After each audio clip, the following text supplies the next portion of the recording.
Okorie won't be the one you got to worry about. Welcome into a live Locked On Pistons squad show. Say no more. Lindsey Hunter has the mask on. It is your weekly Locked On Pistons squad show. Jake Riepma alongside host of Locked On Pistons, Khahil, and Lindsey Hunter. We thought we might see the mask, and here it is. I'm actually interested to hear why the mask is out, so I'm looking forward to it. Well, hey, we got a lot of work to do as far as the Pistons concerned, and I'm gonna keep this mask on until we get something done. This is Locked On's Pistons Squad Show, the twice-a-week show where Pistons talk gets real. No filters, no fluff, just raw takes, sharp opinions, and straight-up passion for the game. The way only Locked On Podcast Network knows how. Let's drop some dimes and squad up. The Pistons Squad Show starts now.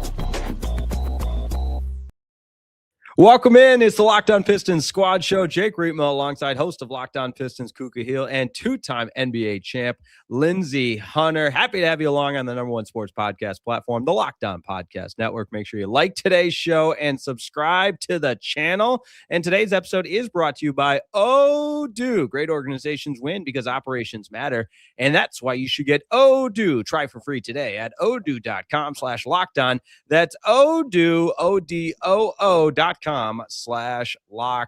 Great show lined up for you. Well, depends on how you define great, because as Lindsey Hunter mentioned in the open, we got a lot of work to do, a lot of moves to be made. And Lindsey, I kick it to you first. I think that's why we've got the mask out today. Absolutely, man. I'm like, we're kind of in limbo right now. Like, what moves are we trying to make? I'm sure they're working, behind the scenes. I'm sure there are a lot of things on the table, but nothing is materialized, man, and we're kind of like stuck.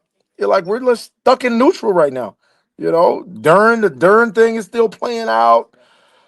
I mean, is the Trey Murphy thing back alive? Because I know they've lessened the ask now. I don't know. There's a lot of things in the air, but there's nothing that has materialized for us just of yet.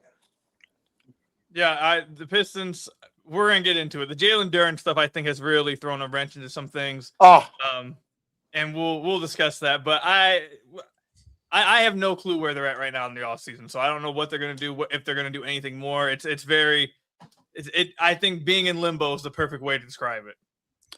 No doubt about it. And this time of year, it's because I feel like when nothing's happening and you're just anxiously waiting, it's only human nature for it to, it feels like it just drags on and on and on.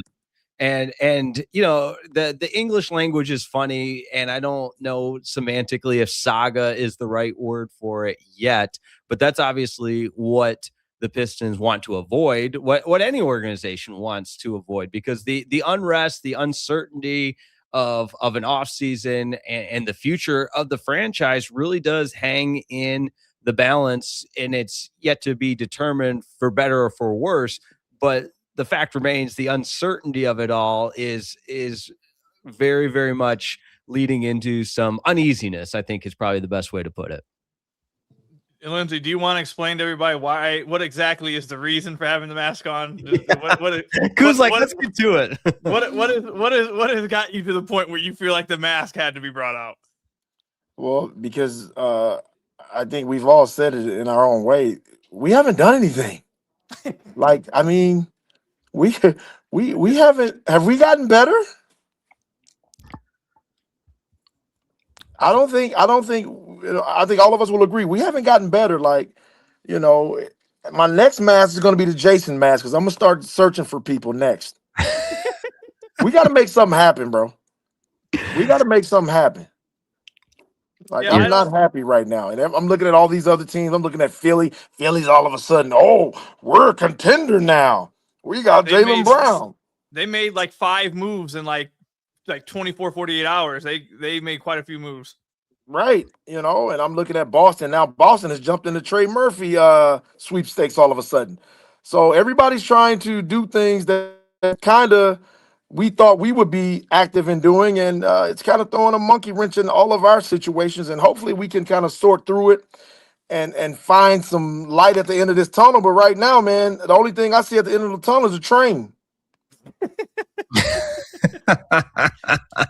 So I don't I don't know if they've gotten better. I don't think they've gotten worse, but I don't know if they've gotten much better either. Like it goes back to what, I mean, obviously we'll get into the Duren stuff, but like it goes back to what Trajan has said really for the last 2 years, I feel like. And I saw someone comment that they feel like the Pistons are close to done. They've kind of accepted that this is it. I'm starting to lean more and more towards they might just be done with like maybe one more smaller. Oh, no.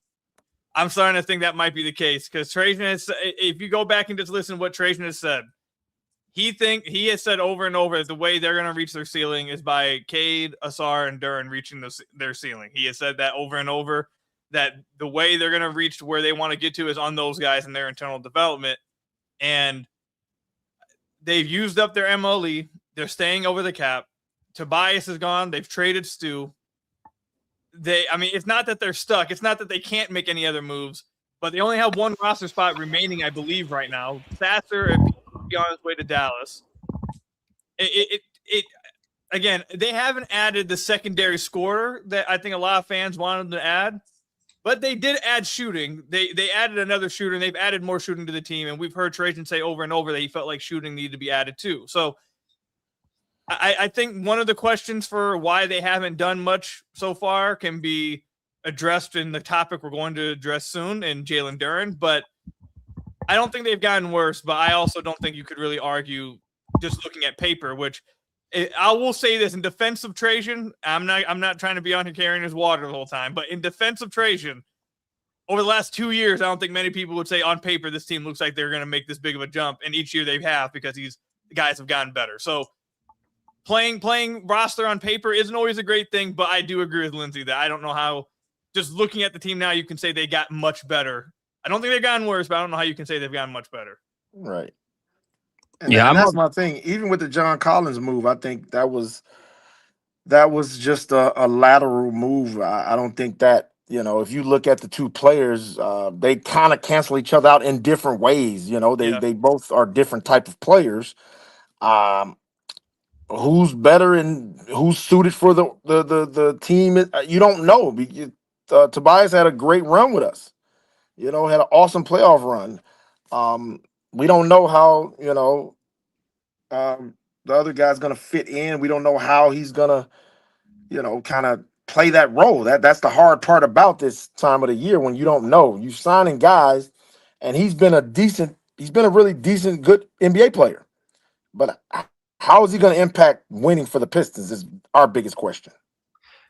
Yeah, and I remember we had a really good discussion about when, the moves were made, and it's hard to, like Khahil said, you're comparing players on paper without having seen them play a game. But what I keep going back to, and this is very rare of me to be optimistic and positive, I'm working on that. So maybe I'm turning over a new leaf here. But what I'll say is that this roster is going to be drastically different, and there's, at least on my mind, a hope in that a different roster could be more formidable in the postseason, because I can't get the image out of my head of the Pistons essentially running out of gas the way that they did in that Game 7. And you can, say, oh, Jake, you're only taking a 1-game sample size and putting, a team with the body of work that they had over the course of 82 games and just, defining it in one bad Game 7, and don't do that.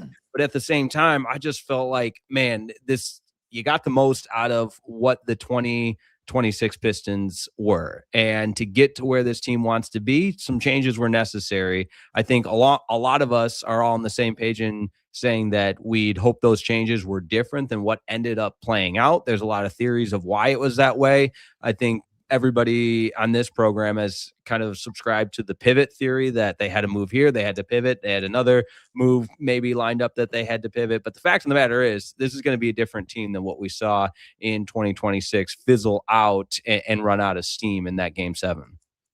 Yeah, and one of the things, it's really hard to discuss all of this without addressing the elephant in the room. Yeah, let's get into it. You're right.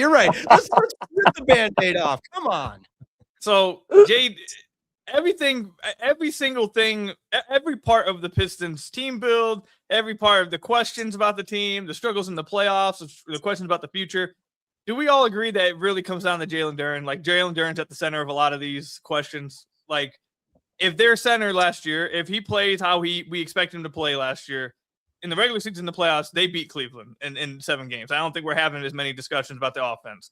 If they got Duren wrapped up on a contract already, I don't think we're having questions about, what's next for them. Because right now, I feel like it's hard for them to really make big other moves or to make any substantial moves without them knowing, okay, how much are we going to be having Jalen Duren on? Is he actually going to be on the team? Are we going to be signing and trading him? Is he coming back on this deal? Is he going to sign potentially the qualifying? Like, it's hard. If you're all NBA center, you don't know what the situation is with him. It's hard to answer any other question. And then I mentioned this on the podcast yesterday. I want to know what you guys think. Everyone's wanting the Pistons. It's been asked by Lindsey and Jake, both you guys have asked for it too. Everyone's been wanting, it seems, the Pistons to go out and get a secondary scorer, to go get a second scorer for the team. My question, and I think it's kind of being evidenced by how Duren's market is playing out. Are the Pistons paying Duren to be a defender? Like, is that what his big sell is? I would say no. Are they paying Jalen Duren this money, or potentially, I should say, potentially paying him this money to be a spacer, to be a shooter? I would say no. I would say the reason why he's even worth $35 million and why he thinks he's deserving of more is because of the shot creation and the individual scoring he showed in the regular season. So if you are going to pay that guy $35 million and you're not paying him to be a defender, you're not paying him to be a spacer, you're paying him to be that scorer. If you are then also going out and spending another $35 to get another secondary scorer, what's the point in paying Duren then? That would be my question. Well, I think if you look at all the teams, the top tier teams, everybody has spent 30 plus million on at least 3 to 4 guys. And those are their top tier guys. There's always been one guy that's making the most. If you look at New York, they paid OG Anunoby, they paid him $200 million. He was coming off the bench at first. He started in the playoffs. Of course, they paid Cat his money, and they paid Jalen Brunson. And they also accumulated the other guys that they've paid. I mean, they have a lot of guys that are making, that type of money. So I don't think it's a problem for whatever Jalen signs for to also go out and get, because I think you're gonna need another guy. You're just gonna need another guy. The way the NBA is now, we're looking at teams with multiple pieces that can go out and get stuff done on the court offensively and defensively. So I think to put ourselves in that category, you just another guy. Now, does that guy come from? Does a sore all of a sudden get there faster than we think? We don't know that. So is Collins enough? We don't know that. Would Trey Murphy be a great addition to put in the mix? Absolutely. At what is he at? 20 some odd million? I don't think he's at 30. Yeah. Just 16. Yeah, absolutely. So I think those are the things that everybody's looking at, because all these names have been thrown out everywhere. Then we get the media storm with the Kevin Durant possibility, which I have until it happens, I don't believe it. I think the Pistons will go a little younger. So there are a lot of possibilities. There are a lot of things I think still can happen, and it's just a matter of, will it happen? And I don't disagree with any of that. And I love the thought process here, Khahil, of just what are the Pistons paying Jalen Duren to be, and the allocation of funds and investments. Nobody, at the end of the day, nobody has the blueprint, the perfect blueprint. Lindsey outlined the Knicks, and it's an imitation league. It's a copycat league. Everyone's trying to do what the last champions did because they got over the hump, and so I think with the Pistons, the conversation around Duren, like a lot of things in life, it's probably somewhere in the middle. It's maybe not what he originally wanted as far as the max deal. And for the Pistons, it's not, I hate to use the term lowballing, but meeting in the middle to ultimately get to where this organization aspires to be. And I know I've been vocal about, hey, you can move on from Jalen Duren, no problem. And I still have a little bit of a belief in that, but I'm also, I'm not married to that. I'm open in the sense that I think we can all agree you need something. And as a secondary scorer, I'm not convinced that Duren is that guy, but I am convinced that something needs to be done for the future of the franchise and the direction of the organization sooner rather than later, because we're at a standstill, and that leads more questions than answers. Yeah, I think if you look at the Pistons, this is just where I'm at with this whole thing now. If you look at what Trajan's done in 3 straight off seasons, he's added shooting first season with Malik and THJ. Next year he adds Duncan. This year he adds Isaiah Joe and John Collins. We've heard him talk very highly on Duren and Ausar.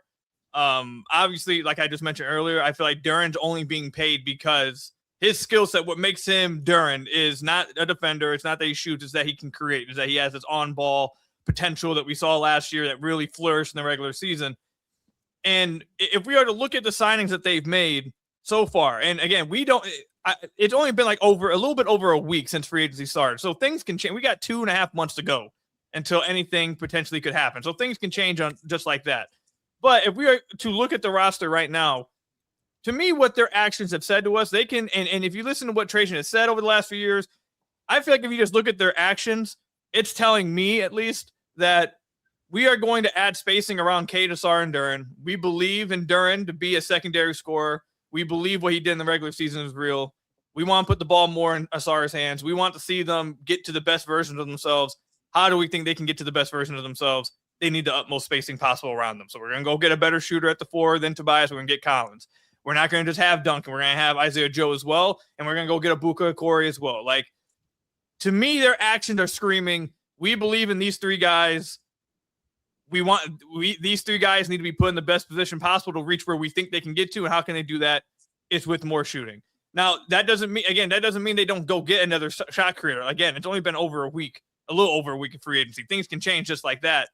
And it's hard to know whether a shot creator is actually high on their priority list. Because like Lindsey said, we've heard them linked to just about everybody.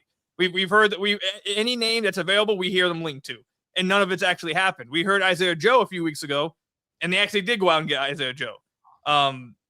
So I think if we are close to the finished product of this roster right now, I think what they're screaming to us is, we believe that JD can be the secondary scorer. We want to put the ball in Ausar's hands a little more. And we think the only way they can get to the point where we believe they can get to is if we have the best spacing possible around them to enable them. So I think that's this is if things don't change. That's just my read on where Trajan's at right now, unless he makes another move again. So if that is true, cool, then why won't they just go ahead and give Duren $40 million a year then? That's Lindsey. You're asking the question. I don't get this. That's what I don't understand about this. Is that if you don't value Duren enough to offer him more than $35 a year, but then in the same breath, you're saying that you don't want to sign and trade him. Like, they're not saying that they'll listen to talk. They're saying that, at least reports are saying, I should say, that they're not willing to even engage in sign and trades. Right. With Right. That's what they've said. But then they also don't want to go above $35 million. So you're not really valuing him above like what you. So you've set a price point on what you think he's actually worth. He doesn't want to go down that far, and you don't want to trade him. But at the same time, you want us to believe that he can be like. It doesn't make sense. Like, I don't really get. I don't understand this whole Duren situation to me. And like, I hate to be. I know Lindsey loves Duren, but I'm starting to shift more and more towards Jake's side with the Duren stuff.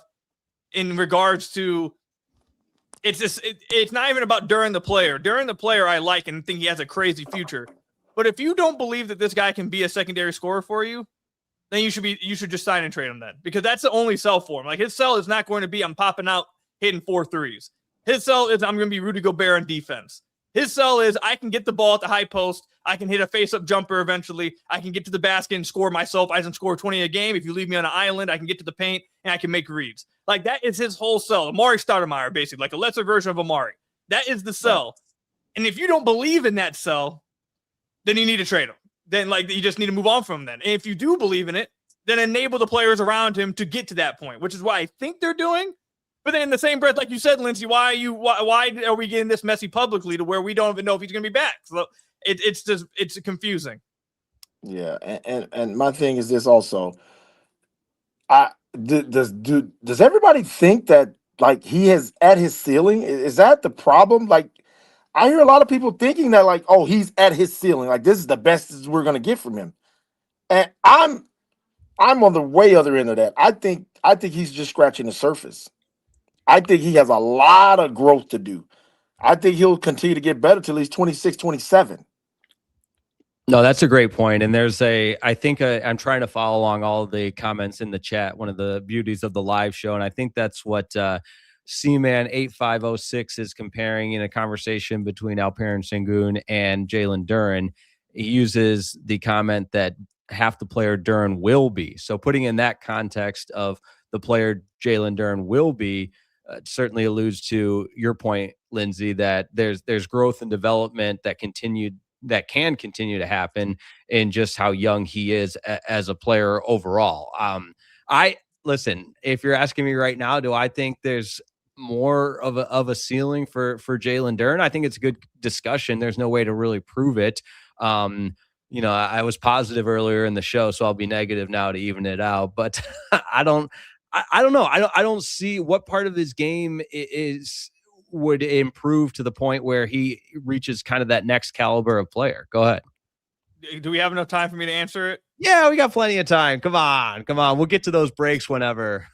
So I will side back with. I'm wearing flip flop here. I'm gonna go back to Lindsey's side now here because I do see a multitude of areas where Duren can improve to be a better player in the playoffs. I think one of the things his handle.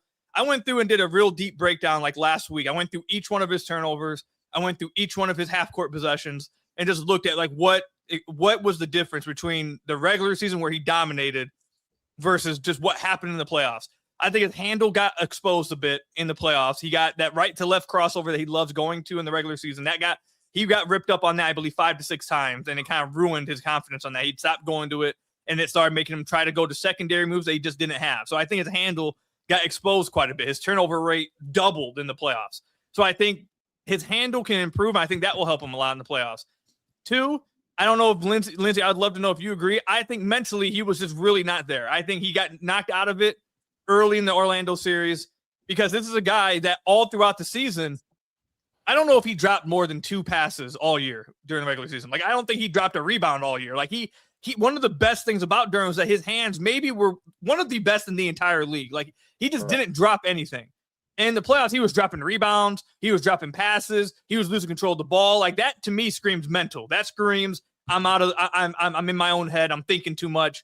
So I think mentally he needs to work through some, but just games, I think he needs to improve his handle a little bit. I think that will do a ton for him. If he could get a face-up jumper, I think that would be a ton. He doesn't need a 3. I don't really want to see him shooting 3s. He needs to be able to turn at the face-up at the high post. If guys are playing off him, to be able to hit that face-up jumper, which the free throw shooting would insinuate that he can do that. He's shooting around 75, 76% from free throw this year. We've seen him take a few of those during the regular season, and it looked good.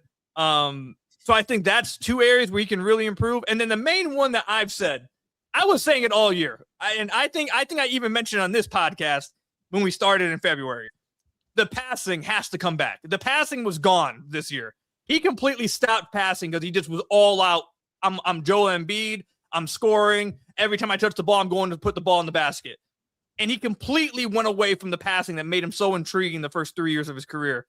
The passing has to return. If he was willing to pass and make reads when like in the playoffs against Cleveland, when Cleveland's sending 2 defenders at him, if he was making reads out of that and making them pay for it, now he's getting the one-on-ones that he wants. He's able to score. But if you're not going to make them think that you're a threat to pass, they're just going to keep sending or defenders at you. So I think the handle, the face-up jumper, and just bring the passing back. You have to tap back into the passing. You can't just ignore that. Those are the 3 areas I think he needs to improve on. Yeah, and I think you're right. I think you're right about, in the playoffs, I think he was, he kind of had an out-of-body experience. I think he got shook. His confidence got shook.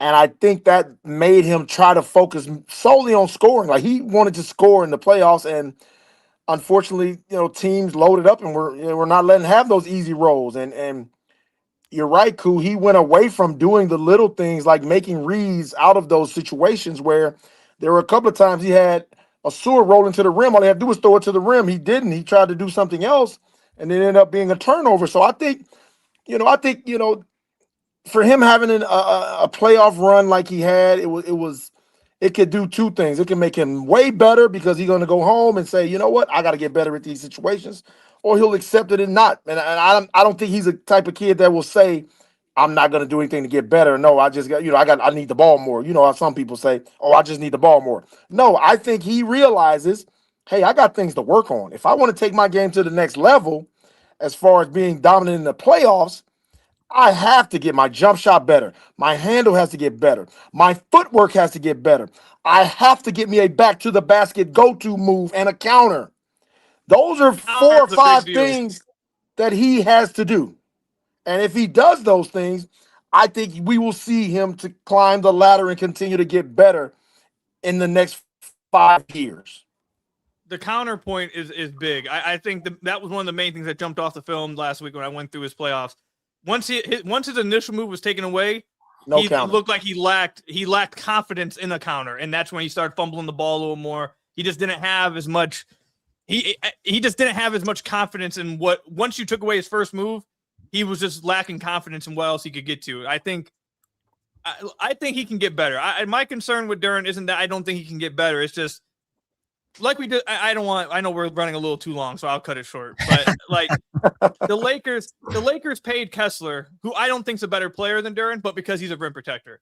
Isaiah Hartenstein, is he a better player than Duren? Probably not. No. But would you rather have him in the playoffs? I mean, he's a better defender. He's a better passer. Like you're seeing these centers get paid who are not as on ball as Duren, but they, for years, for the history of of basketball, centers are supposed to be your anchor of your defense. You're the back line.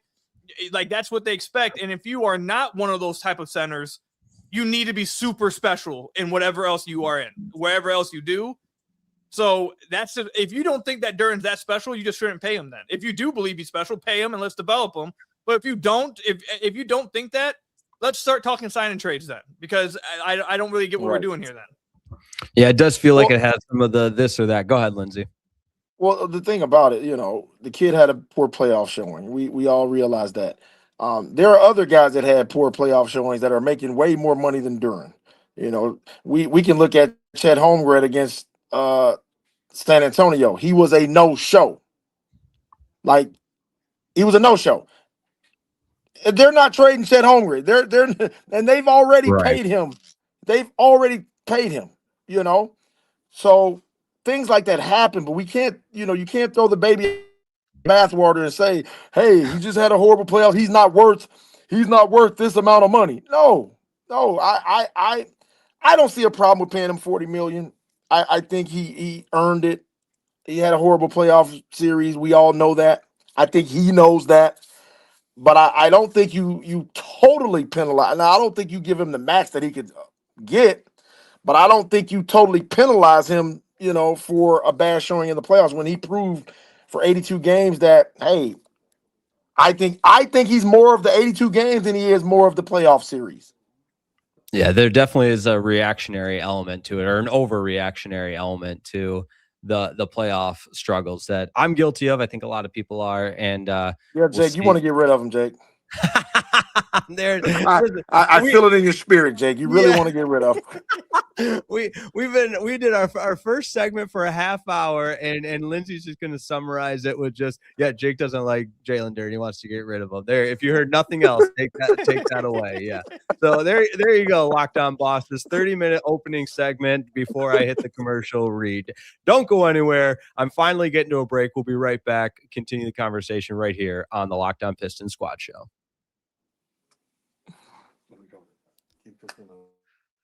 Today's episode of the Locked On Pistons Squad Show is brought to you by our good friends over at Odoo. Running a business shouldn't feel like you're trying to connect a bunch of systems that were never designed to work together. You've got one app for accounting, another for inventory, another for sales, and somehow none of them talk to each other. But don't worry, that's where Odoo comes in. Odoo is an all-in-one business management software that brings every part of your business together in one powerful platform. From sales and accounting to inventory and marketing, everything works in one place, helping your team move faster, stay organized, and focus on growing the business instead of managing software. We all know the best organizations understand and realize that success isn't just about talent. It's about having everyone working together towards that same goal. And that's true in sports, just like it is in business. I mean, come on, think about the Detroit Pistons right now. They're trying to put the pieces together to get everybody working on the same page towards the same goal. What does that look like? Well, that's up for the organization to determine. But one thing we know, when players, coaches, and everyone else are aligned from the front office to the coaching staff, that's when success happens. So great organizations win because operations matter. And that's why you should get Odoo. Try for free today at odoo.com/lockedon. That's odoo.com/lockedon. odoo.com/lockedon.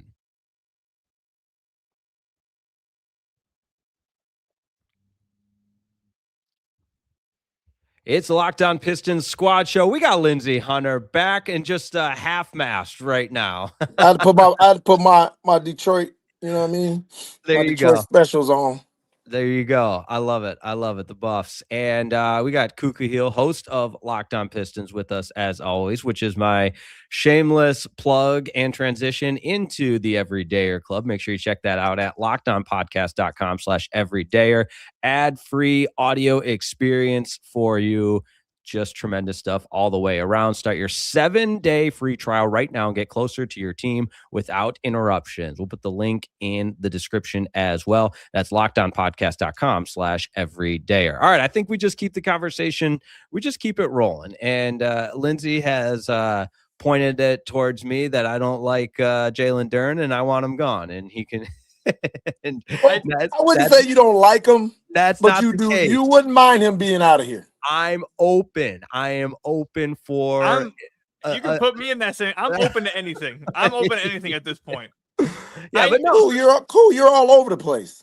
Yeah, trust me, I am. I won't deny it. I'm one day I'm like, you know what, whatever. Just bring him back. Let's develop everybody. And then the next thing I'm like, duh, I don't know if I want. Like, it's just. I've said over and over. I don't envy Langdon's position. I don't. Every day I'm in a different point. That's fair to say. And I think this offseason's done that to all of us. Like, it's put us all in a mental pretzel. And, you can't climb out of it in trying to figure out what the direction of this team is. But I did see one comment, and I'm not going to be able to find it because it was a while ago, but it was on my list to get to, talking about secondary scoring, because today the Pistons officially signed Ebuka Okorie, the 17th pick in the 2026 NBA draft. His rookie contract with the team will make him a little bit north of $4 million next season. And I think when he was first drafted, that was the episode I had to miss for the wedding festivity. So I didn't get a chance to hear your guys' thoughts live on the air, just bringing in a secondary scorer. Obviously, we know the scouting report on Okorie, not the biggest guy, but guy can get buckets and light it up. And I know it's a totally different transition from the college game to the pro game. We all know that. But at the same time, I'm going to bring some positivity. I'm optimistic that he can be a part of the equation offensively. It's just a matter of can he defend? I don't know if you've. I know you're around the building a little bit more than I am, especially now in the off season. But have you also heard nothing but from the people I've talked to? I think there's some fans out there that may not understand how high they are and how good he can be this year. Like they obviously you don't trade up for a guy that you don't like. So obviously they like him. But like they really like this dude. They really think he's going to be really good. The some of the things I've heard in the limited team practices they've had with him, he's blowing them away already. Like, he's looking like the best player on the floor. This is a dude, me and Lindsey talked about it. He is a bona fide scorer, man. This guy is flat out one of the most talented, if not maybe the most talented, just raw scorer in the draft. What he was able to do last year at Stanford with not much help around him, all of his shots were self-created, and he was still efficient. With, again, at 18 years old, this dude can score. If there's one thing he's going to be able to do, he can score the basketball, man. He can absolutely score the basketball. And I think you're going to see also that, he can make plays for others as well. Like, he can pass the basketball, and he can defend. Like, he's not, don't let his size fool you. He's not just out there to be, like some of the other guys we see in the NBA that are cones. No, he can defend. The kid has the potential to be a really overall good basketball player. And I think, if you look at a guy who thought Maxey was going to be as good as Maxey is, nobody thought Maxey would be that good. I think this kid has the ability to he got a little Maxey in him, he got a little CJ McCollum in him. He could be a guy that can flat out score. And I wouldn't be surprised if he matures the right way, and I think he will, that a year or two he might be standing next to Kate in that starting lineup. Yeah, I really like him. All the people I've talked to, I really like him. I think he's going to be really good. So I'm interested to see him play. I can't wait for Summer League. I'm going to be there. I think he's going to be super, super fun to watch. On the defensive side of the ball, he is small, but he has a very long wingspan. He has good instincts, I think, in the passing lanes as well. He's going to get deflections. He's a little bit stronger than you'd think, like for his size. He's a little bit built, and he can get even bigger as well. He's going to run into the obvious issues of just being small. Like, there's going to be guys that just shoot over him.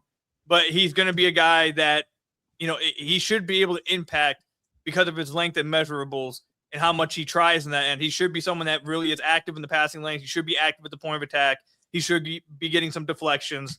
I really like him. I think he's going to be fun. I got to mix in some comments here just to keep us honest because, as I always say, this is the beauty of the live show.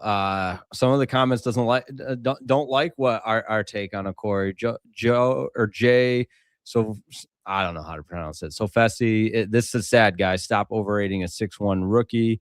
And we've got Baron Freeman 1978, Lil Ass Okorie, bro. We'll see. Khahil, you said you're going to be in Summer League. Looking forward to that. First of all, Jake, how tall are both of those guys that made those comments? I always love when Lindsey gets fired up. You guys tell me how tall you guys are before I even expound on some of the things that I want to say to you guys. We'll wait for those comments to come in. 5'6" is what Mr. Pierce 1026 is guessing there. How dare you? I think. How dare you speak up on his size? Look, the fan base. This is what I've realized about the fan base is so. The fan base right now is so itching for the Shams notification that says Pistons have traded 3 first-round picks for somebody that they're going to hate anything else that isn't that. It's just anything that isn't that they're going to hate. Objectively, Okorie, I think, is going to be really good. I think there's a lot to like about him. I've talked to a lot of scouts, a lot of people who do a lot of draft stuff. I haven't heard much negative things about him. I think he can be really good. Obviously, he's not perfect. He is small. He's going to have to fight on defense. He is going to have to show something on defense. But I really have zero doubts that he's going to be able to score the basketball at the next level. I really don't care to discuss whether he can score at the next level. I think he absolutely is going to be able to. I think he's going to be really good in Summer League. So we'll see what he looks like. Right. And for all the people saying, go ahead, Coop. For all the people saying, why did he fall to 17? Why is he's 6'1"?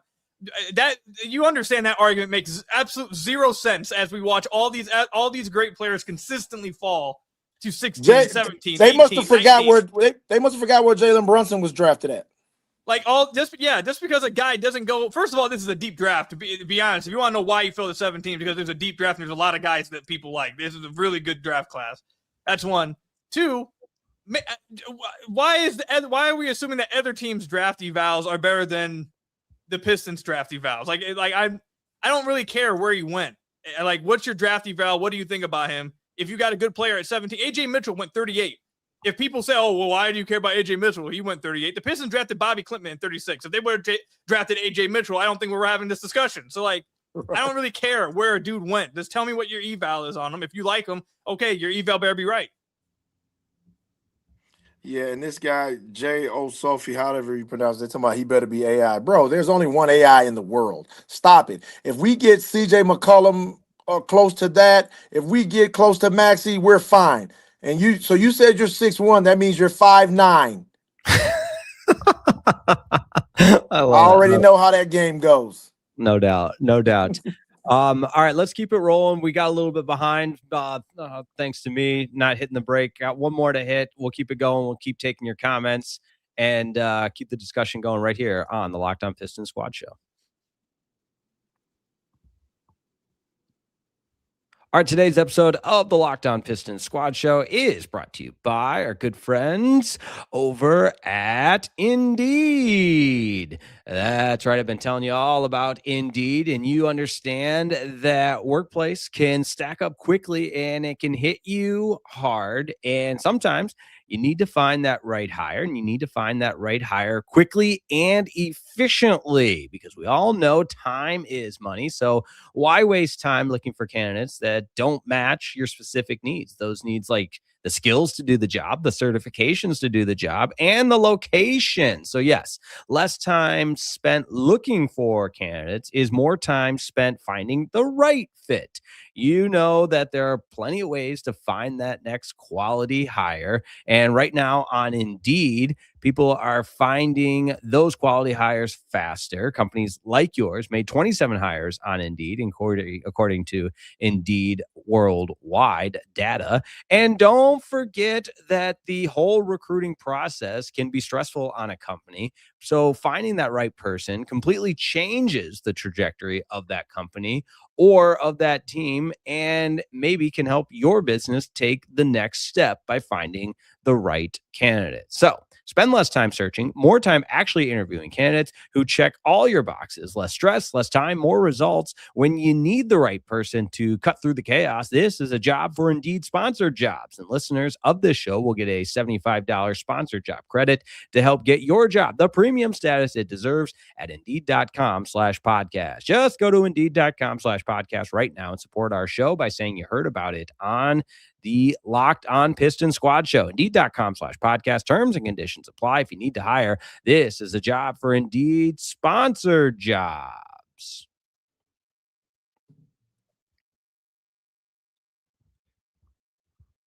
We keep the conversation going right here on the Locked On Pistons Squad Show. Appreciate everybody's comments and chiming in. I think each and every show we break the previous record for the most comments. A reminder, the Q&A at the end of the program. It's always fun to pick Lindsey's brain and ask a little bit about what you might have going on for any specific comments with the Detroit Pistons. So, Lindsey, I want to ask you, when it's a big day for the rookies, officially signs the contract. You remember signing your rookie contract? I sure do. I absolutely do. Never seen that many zeros in my life. That's awesome. I was a happy camper. No doubt. No doubt. I think we lose Khahil? Khahil, are you there? Oh no, we got it. Okay. Oh, he's reading something. I am reading something. That was the most focused. Like, you were so focused. I thought he was frozen. Somebody in the comments was like, have we seen Carr and who else? Carr and Acuff play. Dude, I've been watching Acuff since he's in the 6th grade. Don't tell me nothing about Acuff. I know what Acuff is. Acuff's going to be Corey hasn't even gotten to play yet, though. Like, Corey hasn't played. What are you talking about? So, hey, I don't know. People just want to talk. I haven't seen did you see the kid? Has the kid Carr played yet? I don't think he's played either. I saw him. No, I saw him play. He was good. He looked good. He looked good. So, yeah. And people don't understand the draft process is not a exact science. Like, no sport has an exact science for drafting. Some people do better than others of evaluating talent. Hey, sometimes the guy that you draft doesn't fit where he is and goes somewhere else and does great. You just don't know how it's not an exact science, but I think the Pistons, they picked the right kid. I like this kid. I think he's a dynamic scorer and he's a great person as well. So I like it. I don't care what anybody else says. We'll find out. We could be wrong. We could be right. Cool. What days are you going to be in at Summer League? The 11th through the 14th. All right. I'm gonna get 2 Coming Pistons right Summer League games. Nice. Coming right up. So we'll have we'll have a show where you're live from Summer League, right? Potentially. No, I think I'm back. I should be back on Tuesday. Oh, right? okay. Back on Tuesday. Yeah. I think I should. My flight comes back. Yeah, no, 11 through the 13th. I come back on the 14th. Got it. Was what's happening. So. All right. We'll look forward to that. It should be fun. Yeah, look forward to that report. I have 2 things that I wanted to share. I got to ask Mark Stein a few questions, and he answered a few of them in regards to Jalen Duren. So I wanted to read these 2 questions he answered. Mark Stein, who anyone who doesn't know, he has his own Substack. He was formerly at ESPN. He's probably one of the most trusted insiders right now with the NBA. So I asked him about Jalen Duren. And before I actually reveal what he said to me, I do want to comment something real quick. I see some of the comments. I had to respond real quick. Because I try to be a little bit more low key on here than Lindsey, because Lindsey usually takes it away. But now I'm starting to get upset. So let me say something. See what I'm saying? Now let me say something real quick. Someone in the comments said, "Who wanted a big move this summer? Now they're not making one. He's acting like he's okay." There's 3 responses I have.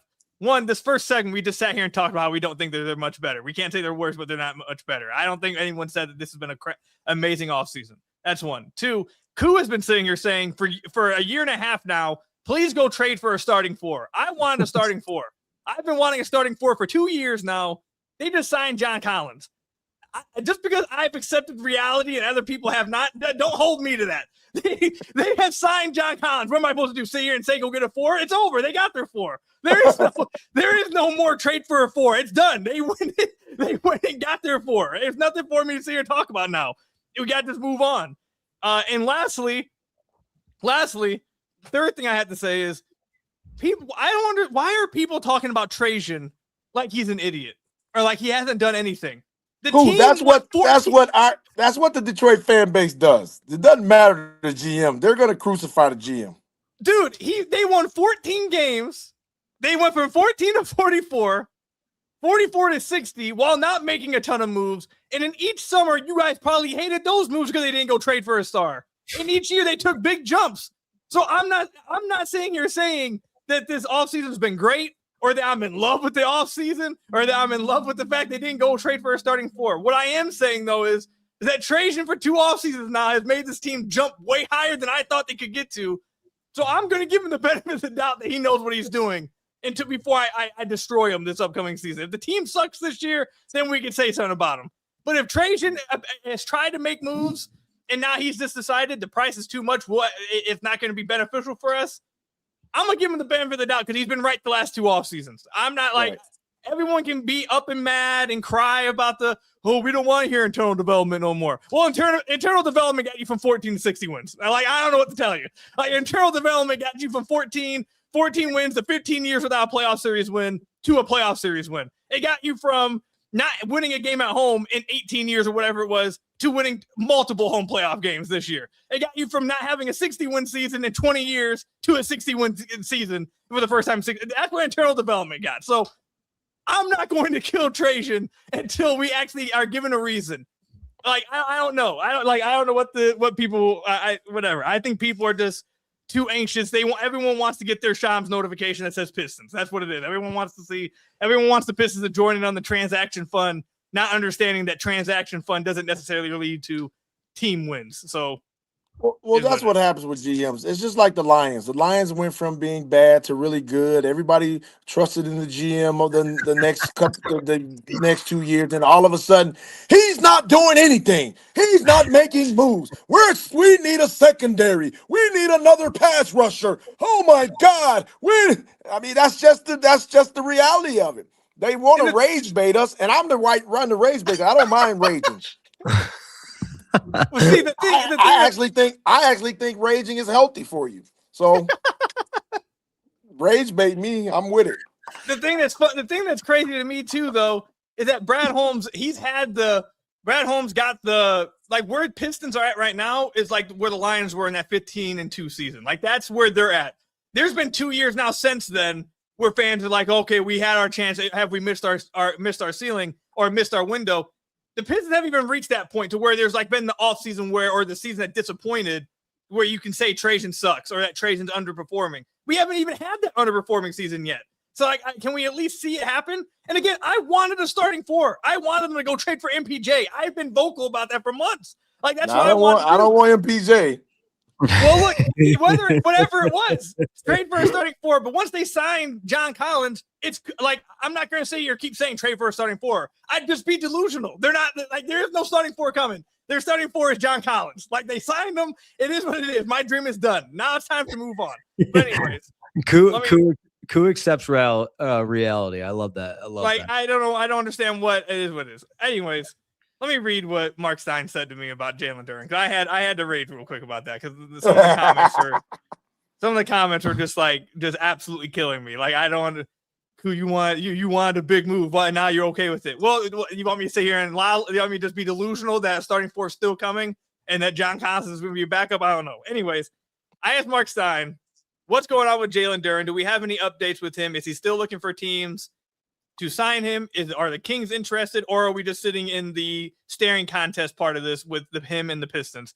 His response is one of the most prevalent questions out there right now, but also one of the hardest for anyone to answer right now. So it seems like no one knows what's happening with Duren. No one has an idea what's happening with Duren. No one knows what's going on.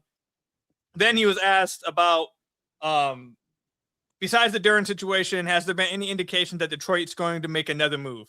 Whether it be a shot creator, another four, whatever it is. He said they wanted to add shooting and secondary playmaking and achieve some of that with Isaiah Joe. John Collins was the other standout addition, but yes, we are still looking to find out what else they're trying to do. So I think we might have an update from at least Mark Stein within like the next few days about what he's heard. Maybe is the current feeling within the Pistons front office.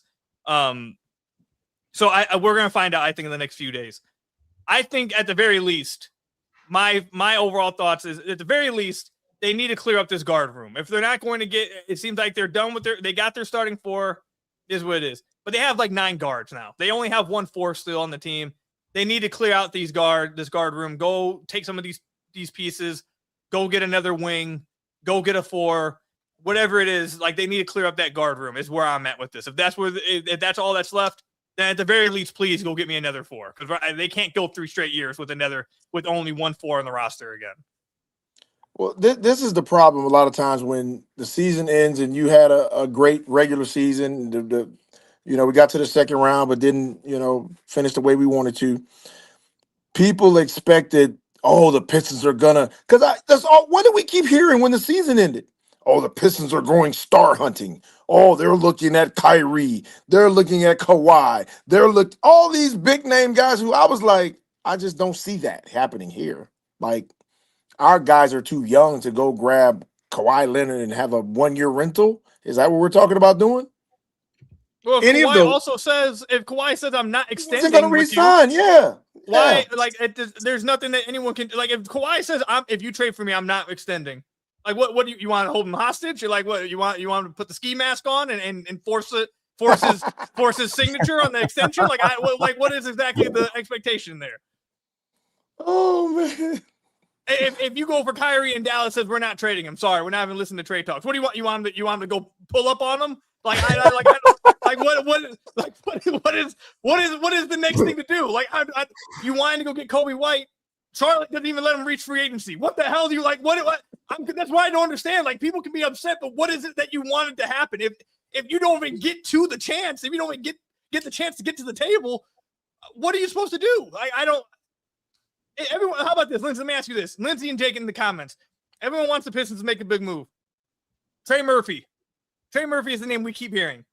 If Troy Weaver and his price that I've heard, that I've been told is his price right now for him, if he says we want Ausar Thompson 3 first-round picks, are you sending that for Trey Murphy? No. I'm not. Nope. Okay, it's like, what do people, you guys want them to make a big move, but do you want them to just make a stupid move? Like, just because you want a move, you want them to send 5 first-round picks for a dude that's not even an all-star? Like, if teams don't want to play ball, there's nothing you can do about it. Like, if Troy Weaver wants to try to hold his players over Trajan's head, there's nothing you can do. Like, I just don't know. Like, they're being aggressive. I know they've tried to make moves. They've called 50 plus names trying to make a move. But if you can't get the other team to play ball, like Trajan spoke about last week or a week and a half ago, if you can't get the other team to play ball, what the hell is there to do? Like, I don't really. Kobe didn't even make it to free agency. Kawhi came out and said, I'm not signing with you. Don't trade for me. Dallas said, we're not trading Kyrie. Stop calling us. Like, I don't like what Troy Weaver said. We want all of your draft picks. And by the way, we want maybe the best defender in the league, not named Wembanyama. We also want him. Like, what do we want? Do you want him to get scammed? Like, I don't know. I don't get it. All right, we got one more break. It's a short one. Don't go anywhere. Locked On Pistons Squad Show.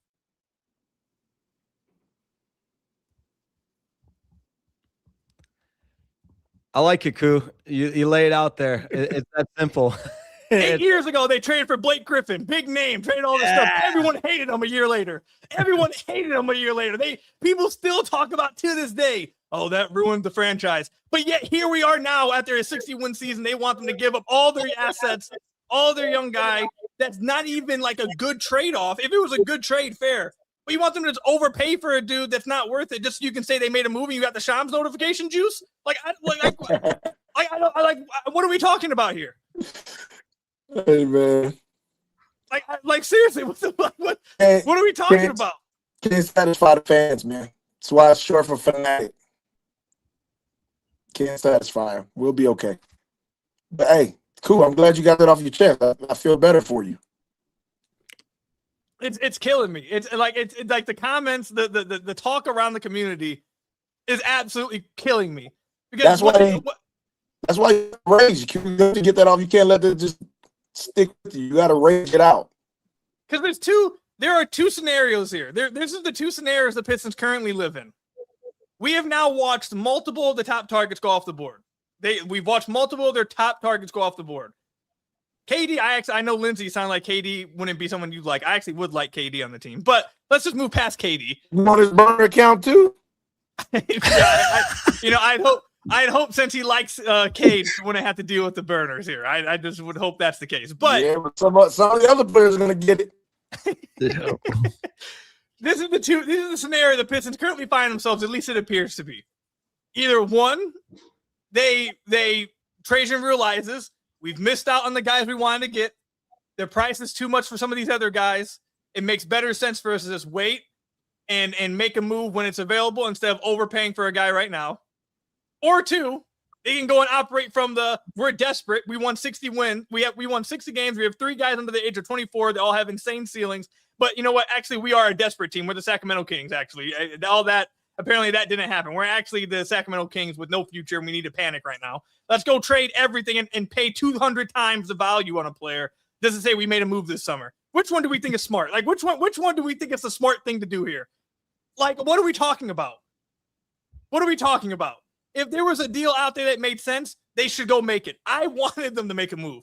But if those guys don't even hit the market and now the deals are dumb, I would rather Trajan, if you are telling me the two scenarios are Trajan plays it patient and makes a deal at the deadline or tries to make a move later on to the year, or the other option is he gives up every pick that they have for a guy that's never made an all-star team, I would rather choose the first one. I would rather just be patient then in that case. Like, I don't understand. Sorry, I took over the podcast, but that's okay. Hey, that's okay. Hey, listen, I think this episode, and we never know what episode is going to bring from one to the next. Last one, you guys were arguing about Jalen Brunson, and this episode we had Jalen Brown. Yeah. Sorry, Jalen Brown. This episode we had a 30-minute opening segment before we hit a break, and then Khahil had to get something off his chest in the final segment. And Lindsey, you got the okay, the green light from Lindsey saying, raging is healthy. So Jake, hold on. Jake, pull this comment up. Please. Pull up the comment from Ryan Span 2232. Pull that comment up, please. He just commented. So we're going to 2026, 2027 is the 5th best team in the East. Who the hell thought the Pistons would be first last year? Who thought that they would? I was hearing the same stuff last year. I don't get. You can want them to make a move. But how are we at 2 straight off seasons of fans saying we're not going to be any better? They didn't make any big moves. We're not going to be much better. And each year Trajan's proved them wrong. how does he not at least get the benefit of the doubt? How does this team not at least get the benefit of the doubt that, hey, they might actually know what they're doing and they might actually be getting better? Like, well, the thing about it, Khahil, some people don't understand. We were number 1 this year and we didn't win. We went to the second round. Sometimes you don't have to be the best team in the conference to win the championship. And I think New York proved that, right? Right. But no, I hear exactly what Khahil's saying. And just like we've summarized a long episode by saying, I want Duren gone. You can summarize this by saying winning cures all. And even though the Pistons won more than anybody in the regular season, they didn't win in the postseason. So not all. Hold on, but did they not? Did they not win in the regular? This is a team that hadn't won a playoff series in 20 years. Their 3 best players are 24, 23, 22 years old. It's their second playoff run ever. The game 7 went terribly. It did. It went terribly. You hate to see it. But how in the living hell are we going to sit here and act like 24, 23, 22-year-olds winning the first playoff series in 20 years for a franchise, winning the first home game in 18 years for this team? How can we say that they didn't actually win the playoff? They didn't win the championship. They didn't go as far as maybe we wanted them to go. But for their second ever playoff series, they won a playoff series and pushed the Cleveland Cavaliers team that has nonstop experience to game 7. How in the hell did they not win? I would push back if they didn't win. I don't know how did they not win? They won a playoff series. We haven't seen a playoff series in 20 years. Hey, cool. You give them an inch, they want a mile. That's right.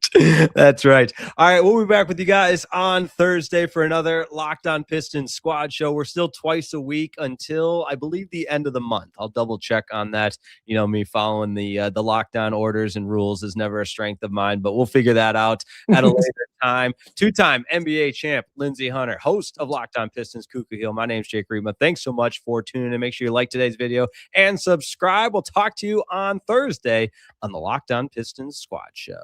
Goodbye. Peace.